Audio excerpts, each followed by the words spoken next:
Hi guys, గతేడాది 'దేవరా' చిత్రంతో super hit అందుకున్న ఎన్టీఆర్ ప్రస్తుతం హిందీలో హృతిక్ రోషన్తో కలిసి 'వార్ 2' చిత్రంలో నటిస్తున్నాడు.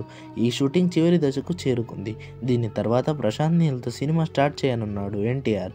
ఇప్పటికే పూజా కార్యక్రమాలతో ప్రారంభించగా ఈ నెలలో రెగ్యులర్ షూటింగ్ స్టార్ట్ చేస్తున్నారు. రెండో వారం లేదా మూడో వారంలో సెట్స్కు వెళ్లేలా ప్లాన్ చేస్తున్నట్టు తెలుస్తుంది. కర్ణాటకలోని మంగళూరులో ఫస్ట్ షెడ్యూల్ని మొదలు పెట్టడానికి సన్నాహాలు జరుగుతున్నాయి. ఈ షెడ్యూల్లో భారీ యాక్షన్ ఎపిసోడ్ షూట్ చేయనున్నట్టు సమాచారం. పీరియాడిక్ జానర్లో రూపొందుతున్న ఈ సినిమాలో ఎన్టీఆర్ డిఫరెంట్ లుక్లో కనిపించబోతున్నాడట. ఇందులో హీరోయిన్గా రుక్మిణి వసంత్ను ఫైనల్ చేసినట్టు తెలిసింది.